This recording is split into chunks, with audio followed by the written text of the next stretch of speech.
Olá, bom dia, boa tarde, boa noite para você que vai ver essa gravação. Me chamo Júnior Medeiros e faço parte da agência Centene, que é o Centro de Treinamentos e Estágios do Nordeste, na oportunidade de auxiliar do Departamento Pessoal. Serão 5 encontros, depois haverá um e-book, haverá uma prova. A intenção é que você veja essa aula mais de uma vez e assim você possa ter uma oportunidade. Quem já está desde a semana passada, você já viu as noções básicas do auxiliar de escritório. O que pede para você para trabalhar no ambiente de escritório. De repente, nesse mesmo escritório, você é convidado para atuar auxiliando o departamento de recursos humanos lá na parte de departamento pessoal. Portanto, aqui vai a dica da primeira questão da prova para vocês. Qual a diferença entre departamento pessoal e recursos humanos? Olha, a diferença é que o departamento pessoal ele faz parte do RH. O recursos humanos é a parte da empresa que vai cuidar da gestão das pessoas como um todo. Alguns não gostam de usar esse termo recursos.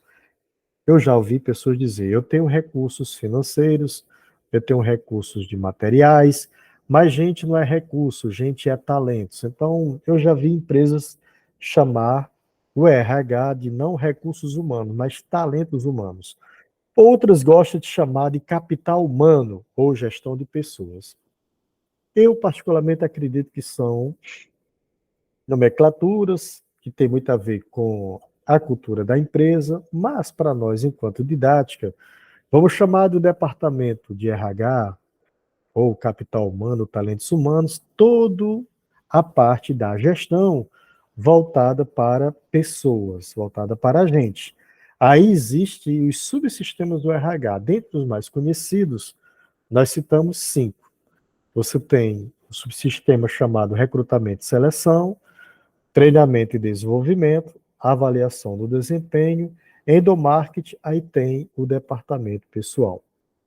Logo, esse curso é formado para alguém que vai auxiliar o departamento pessoal nas suas rotinas básicas. Ele faz parte de um conjunto maior, que é o recursos humanos da empresa, como auxiliar do departamento pessoal. Alguns até chamam auxiliar de recursos humanos. Bem, é importante então você entender um pouco de cada um desses subsistemas. Você vai ver que o departamento pessoal é onde fica a parte burocrática, a parte documental desses subsistemas. Daí você vai entender por que desses documentos, das rotinas do departamento pessoal, mas tendo uma visão mais ampla, uma visão mais estratégica do que é o departamento de recursos humanos. O ideal, se você gostar desses conteúdos, quem sabe você seja encorajado a fazer uma faculdade, um curso muito bom, que é o Tecnólogo em Gestão de Recursos Humanos. A empregabilidade é muito alta, tem cursos ótimos online, a duração não é tão longa, muitas vezes em 2 anos você tem um nível superior, e aqui não deixa de você entender o que vai fazer o gestor de RH como um todo. Mas, para nós, o que queremos é que você entenda quais são as rotinas básicas lá do departamento pessoal, e você, como alguém auxiliar administrativo, auxiliar de escritório, precisa entender. Evidentemente que isso é um curso, isso é um treinamento. As primeiras perguntas saem da aula 1. Eu quero que você já anote qual a diferença entre o departamento de recursos humanos e o departamento pessoal. São os dois a mesma coisa? Não necessariamente. O RH, ou melhor, o departamento pessoal está contido dentro da gestão de recursos humanos. Aí sim, as rotinas do departamento pessoal, você vai ver que são de 3 categorias. Nós temos as rotinas de admissão, quando é você vai ver hoje, nós vamos começar a introduzir isso, que é quando alguém, depois de passar por todo um processo seletivo, ele é admitido na empresa. Quais são os documentos que devem ser cobrados e evidenciados? Aí nós chamamos de rotinas de admissão. Depois nós teremos as rotinas de acompanhamento durante o tempo que a pessoa está trabalhando na empresa, o salário, a hora extra, a falta, a folga, as férias. Mudei de cargo dentro da empresa, meu salário sobe, como é meu FGTS. Então, esses detalhes a gente vai ver isso aqui nas rotinas de acompanhamento. E, finalmente, ao desligamento da empresa. A pessoa pede demissão ou a empresa convida o empregado para sair. Tem a demissão por justa causa, sem justa causa. Então, essas rotinas vamos ver durante o nosso curso sobre as rotinas básicas do profissional que trabalha num departamento pessoal. Como aula número 1, aula inicial, eu gostaria que você entendesse as oportunidades de trabalho que está aqui no Brasil. Eu queria que você tomasse nota para saber a diferença. A primeira, o nosso curso ele vai focar muito as relações de emprego, e onde tem o empregador e o empregado, e vamos usar esse termo, que é o termo usado lá no departamento pessoal.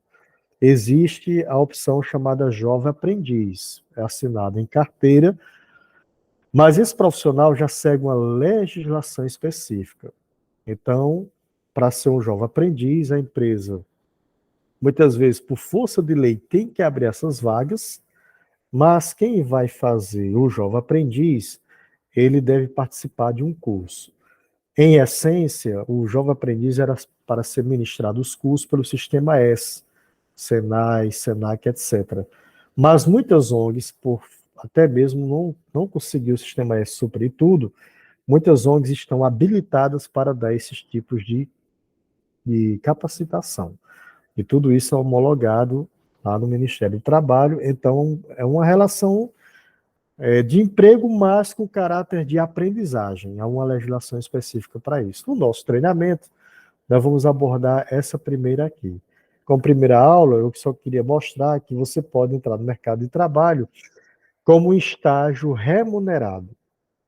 Bom, aqui já é diferente, porque a lei de 2008 que rege o estágio, o, o vínculo principal é uma instituição de ensino devidamente credenciada no MEC ou no Conselho da Educação do Estado. Então, é uma escola de ensino médio regular, o técnico, o nível superior, e aí sim, esse estudante, por estar fazendo o curso, sei lá, de pedagogia, administração ou outro, aí ele tem no PPP, no Plano Político Pedagógico daquele curso, a opção de ter estágio remunerado. Aí a empresa que vai receber o estagiário, ela paga obrigatoriamente uma bolsa aquele estágio. A carga horária não pode ser mais que 30 horas semana ou 6 horas dias. E o valor da bolsa também tem que ser definido num documento chamado Termo de Compromisso de Estágio. E as atividades que serão desenvolvidas também são documentadas lá. Aí a assinatura da instituição de ensino, da empresa concedente e do estagiário para ser uma oportunidade, a gente chama de ingresso no mercado de trabalho. Um bom estagiário, geralmente, ele é contratado. Pessoal, fora isso aqui, existe a lei do voluntariado. A lei do voluntariado é o seguinte: o trabalho voluntário não se confunde com o vínculo de emprego. Para que seja reconhecido o vínculo empregatício, é necessário a presença dos elementos físicos e jurídicos, tais como pessoa física, pessoalidade, não eventualidade, subordinação e onerosidade. A gente vai explicar isso aqui. No trabalho voluntário não há onerosidade, há a parte do voluntarismo, né? Então, ONGs, igrejas, eles participam do trabalho voluntário e muitas vezes isso é bom para o currículo de alguém. Então, isso aqui nós colocamos apenas como conceito de oportunidade de trabalho, porque isso faz parte do peso do currículo de uma pessoa. Às vezes você não tem nenhum trabalho ainda, você é um jovem, você, mesmo tendo 18 anos de idade, você nunca trabalhou como jovem aprendiz ou estágio, mas você participou de voluntariado numa ONG, numa igreja. Isso é importante para o seu currículo, tá bom? Isso é interessante colocar. Finalmente, tem o trabalho religioso, que é uma lei específica. O sacerdote, um padre, um pastor ou um rabino, ou outra característica de trabalho religioso, existe uma lei brasileira em relação a esse tipo de trabalho. Então, essas pessoas que trabalham numa igreja, numa entidade religiosa devidamente credenciada, eles têm uma lei específica para eles. Não é um voluntariado, eles recebem, mas é uma curiosidade que eu vou só mostrar para vocês. E, finalmente, tem o trabalho autônomo, que é o meu caso. Eu trabalho como a chamada headhunter, que é caça-talentos. Nós somos um profissional de recursos humanos que vai nas empresas, faz a seleção de pessoas, ou mesmo ministra treinamento nas empresas. Então, esse trabalho me exigiu criar uma agência, a agência Centene. Então, eu sou um CNPJ. Mas há outros tipos de profissionais que basta ser um microempreendedor individual, que a legislação permite ele trabalhar em casa, ou até mesmo de maneira autônoma, mas não entra nessa relação aqui. Muitas vezes ele emite uma nota fiscal de prestação de serviço ou alguma remuneração pelos seus honorários. Bem, pessoal, isso aqui é importante porque o nosso treinamento, noções básicas do departamento pessoal, nós vamos falar sobre vínculo de emprego. E como eu disse anteriormente, segundo a CLT, a relação de emprego existe quando o empregado, que é uma pessoa física, presta serviço de natureza não eventual a um empregador, ou seja, uma continuidade. Aí pode ser uma pessoa física ou jurídica, e ele depende dessa pessoa para receber o seu salário. E é necessária a presença dos seguintes requisitos. Primeiro, a pessoalidade. O empregado não pode ser substituído por terceiros, ou seja, se ele faltou, ninguém vai no lugar dele, ele não é uma empresa. Então aqui é um vínculo de emprego. A não eventualidade, como eu falei, o trabalho é contínuo, eu não vou um dia, outro, eu tenho uma continuidade. E é uma subordinação, eu tenho um chefe que me dirige. Eu não posso escolher que dia que eu folgo, se eu vou ter hora extra ou não.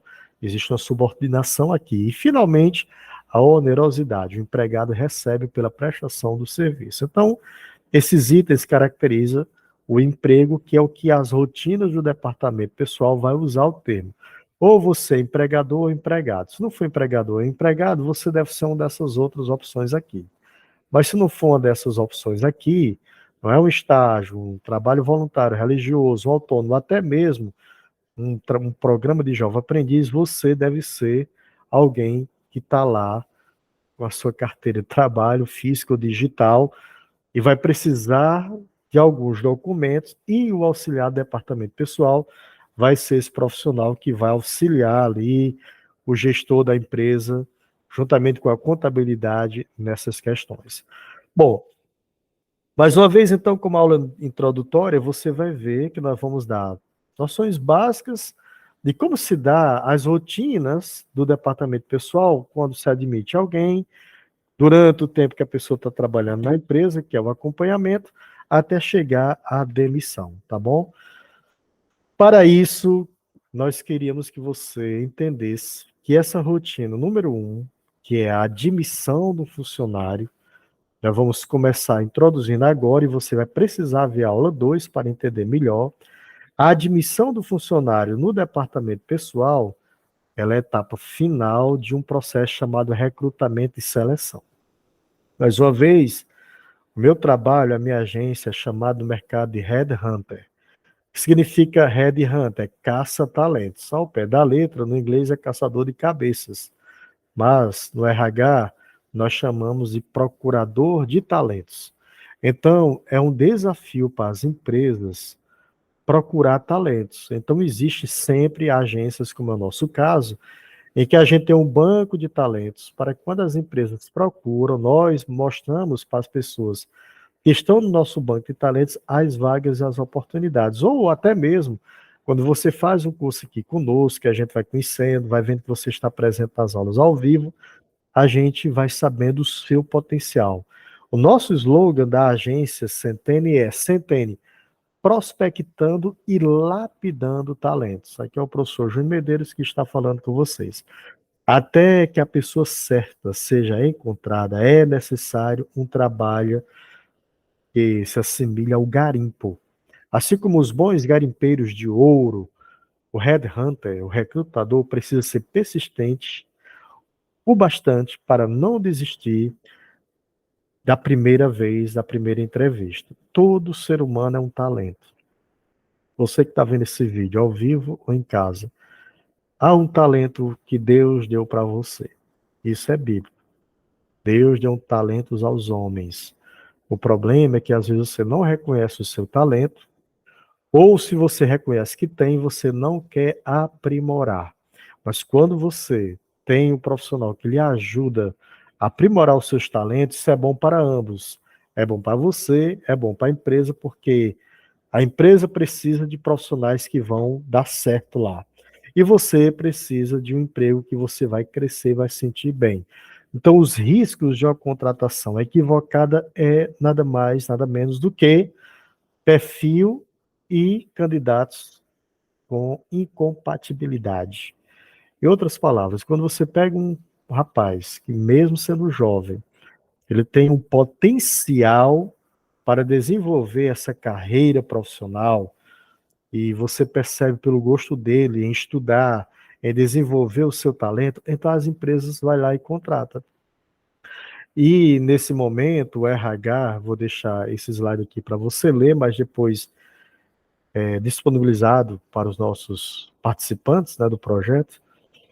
Mas o que eu quero mostrar nesse slide é que há uma responsabilidade no setor do RH e não é colocar pessoas meramente por cara ou porque é meu primo, meu sobrinho. Existe um trabalho que é chamado de meritocracia, que é, nós devemos colocar pessoas por méritos, por resultado, por competência. E se você deseja trabalhar em qualquer área, você sente que tem esse talento, você se vê, por exemplo, como professor de alemão, acha lindo o alemão, então comece estudando, comece fazendo curso. Aí o Red Hunter vai achar onde alguém que tem influência no alemão vai ter uma vaga, e há empresas procurando pessoas que dominam o alemão. Claro que eu dando um exemplo aqui para você, mas o objetivo aqui é mostrar que o departamento pessoal, ele auxiliar desse subsistema. Então, as empresas vão precisar contratar alguém, muitas vezes convida você, auxiliar do departamento pessoal, para fazer esse trabalho. Portanto, antes de mostrar as rotinas de admissão, eu queria dizer alguns cuidados para evitar erros no processo de recrutamento e seleção. Primeiro erro, a falta de planejamento nesse processo seletivo. Antes de mais nada, é importante detalhar e criar o plano de cargos e salários que serão ofertados. Esse plano permitirá que o candidato saiba exatamente o que esperar do futuro de sua carreira, ou seja, detalha a possibilidade de crescimento e aumentos de salário mediante as metas ou produtividade. Sendo assim, é um atrativo interessante para os candidatos, ao mesmo tempo que ajuda o gestor a organizar melhor as competências estratégicas para cada cargo. Daí, na aula seguinte, eu vou falar sobre o eixo da gestão de pessoas com foco em competências. É simples. Você vai ver a empresa, os cargos da empresa. Você vai ver que existem cargos de nível estratégico, tático, operacional. Estratégico é a direção da empresa, o tático são os gestores, supervisores. O operacional, o próprio nome diz, é quem está ali nas operações. Mas para cada nível da empresa dessa tem que ter um cargo que quem vai assumir tem que ter competência. Daí você entra de baixo e sabe o que fazer para chegar ao topo. Porque você sabe que as competências, nesse projeto chamado Gestão de Pessoas com Foco em Competências, as competências nada mais é do que essas três palavrinhas aqui: conhecimento, habilidades e atitudes. Qual o conhecimento que aquele cargo exige? Quais são as habilidades que o empresário vai precisar demonstrar que tem? E quais são as atitudes que faz com que ele cresça e permaneça na empresa? Um processo de recrutamento e seleção por competência vai aqui. Se o departamento pessoal, ele finaliza isso. Haverá uma análise do currículo para ver quem tem um conhecimento acadêmico ou escolar e conhecimento de experiência profissional para aquele cargo. Eu vou mostrar na aula amanhã que esse conhecimento profissional pode não só ser trabalho, mas cursos, faculdades, são os conhecimentos. Agora, as habilidades é o saber fazer. Então aqui você tem o saber, mas habilidades é o saber fazer. E durante o processo seletivo a pessoa tem que mostrar que sabe. As habilidades elas se dividem em dois grupos, é chamado de hard skills e soft skills. Que são as hard skills, são os conhecimentos técnicos adquiridos a partir de experiências técnicas específicas que o indivíduo adquire ao longo de sua trajetória educacional. Exemplo, você quer fazer um curso sobre garçom, ou então açougueiro, padeiro. Uma dica, nesses dias agora, em Fortaleza, no bairro Conjunto Ceará, nós fomos convidados, estamos procurando confeiteiro para uma determinada panificadora do bairro que nos contratou. Então, se você conhece alguém confeiteiro, manda já o currículo para mim. Mas qual a dificuldade? É achar alguém que tenha conhecimentos técnicos, habilidades técnicas, sabe fazer um bolo confeitado, uma torta. Além das habilidades técnicas, esse confeiteiro tem que ter as habilidades emocionais, ou habilidades comportamentais, que são atos e traços pessoais que moldam a forma como a pessoa trabalha individualmente ou em grupo. Daí, ter os conhecimentos, as habilidades e fecha com as atitudes. Porque existe uma cultura na empresa e as pessoas têm que respeitar aquela cultura. Tem empresas que não aceitam brincadeiras, já tem outras que exigem de você uma simpatia. Daí as suas atitudes devem ser baseadas na cultura organizacional. Portanto, você precisa saber trabalhar com isso aqui. Conhecimentos, habilidades e atitudes para saber fazer um bom trabalho de recrutamento e seleção, aí vai fechar com a admissão daquele candidato que passou em todo o teste seletivo. Aí a gente vai ver quais são os documentos e quais são as rotinas necessárias para essa primeira etapa ficar concluída.